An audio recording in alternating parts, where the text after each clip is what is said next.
That's why I can stand here today and say without equivocation or exception that the United States of America does not and will not torture.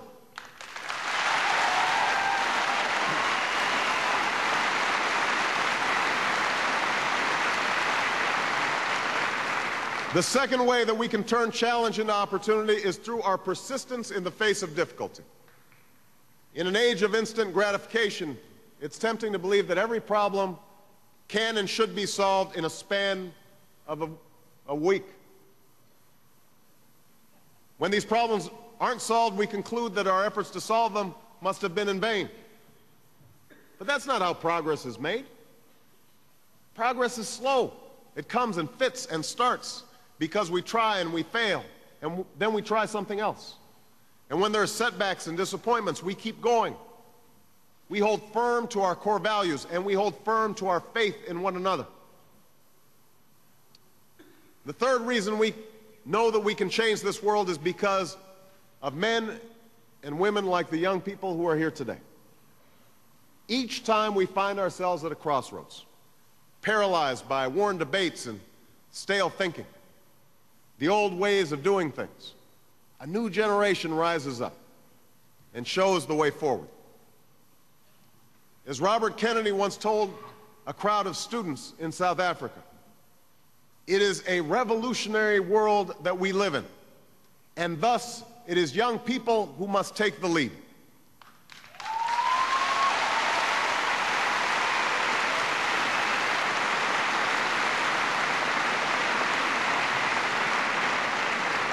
Because young people are unburdened by the biases or prejudices of the past.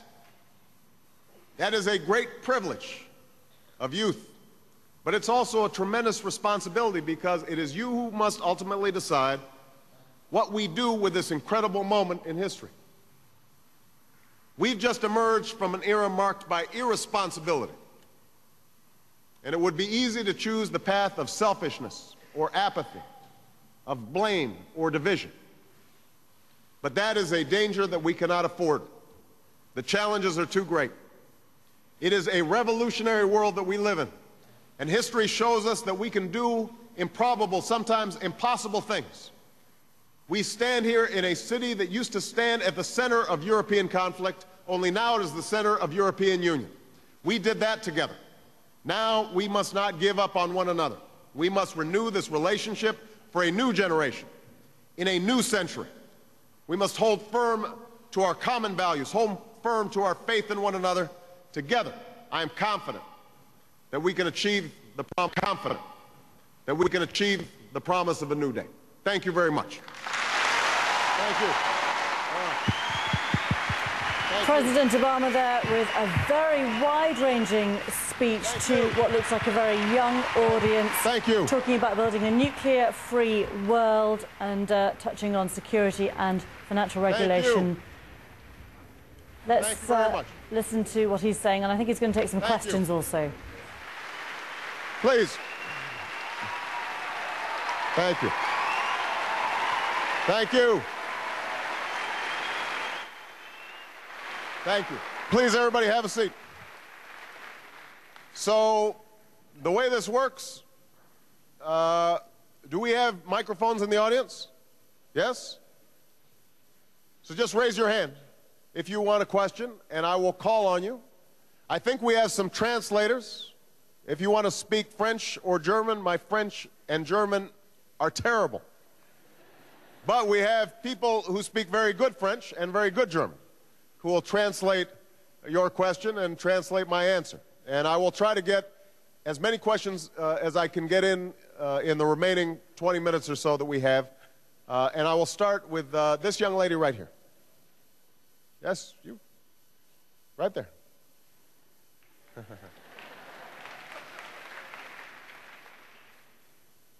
Please introduce yourself.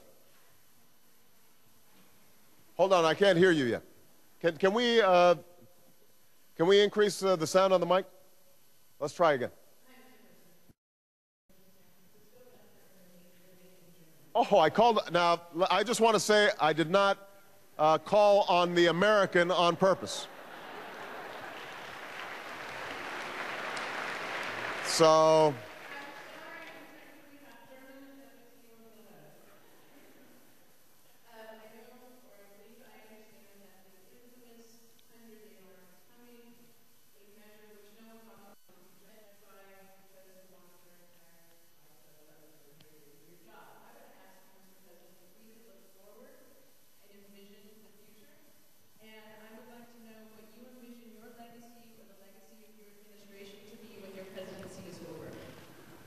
Well, after only 2 months, that's kind of a big question.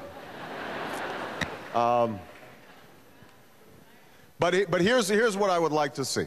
And look, you aim high, knowing that you'll make mistakes and sometimes you'll fall short. Number one, my first task is to restore the economy of the United States, but in concert with other nations to restore global economic growth. That's my number one task, because we are going through the worst crisis since the 1930s.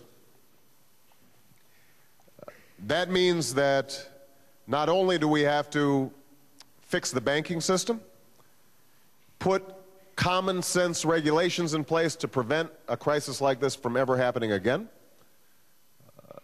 making sure that we are keeping trade relationships between countries open, but it also means helping developing countries and poor countries who, through no fault of their own, have been devastated by this crisis. And if we allow them to collapse, will ultimately be a drag on our ability to prosper. Emerging markets have actually been the drivers of economic growth over the last several years. If we can get millions of Chinese to prosper, that is ultimately good for us. If we can get all the Indians in poverty to suddenly be able to buy a refrigerator or send their children to college, that will raise everybody's living standards, because those will be enormous new markets for all of us. So what I want to be able to do is not only fix the immediate crisis, but working in partnership with other countries, create a path for sustainable, responsible growth. And I think we can do that. There are a lot of people who benefit from globalization, but there are also people who have been harmed by globalization. Globalization in and of itself can be good, but can also be destructive. If we create the right framework so that what happened in the banking system can't happen again, then globalization can be good for everybody and lift everybody's living standards up. And by the way, history has shown us that we are most vulnerable to war and conflict when people are desperate economically. And nobody knows that history more than Europe. So that'd be number one. Number two is I would like to be able to say that as a consequence of my work, that we drastically lessened the threat of not only terrorism, but also nuclear terrorism. And we can't reduce the threat of a nuclear weapon going off unless those who possess the most nuclear weapons, the United States and Russia, take serious steps to actually reduce our stockpiles. So we are going to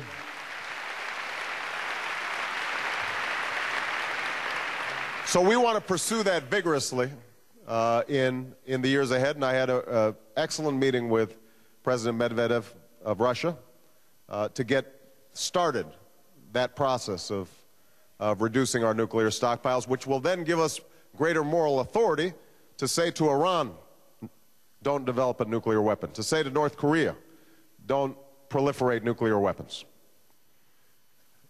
In my own country, what I think is very important is that we finally get a healthcare system that is reliable and cost-effective. That's something that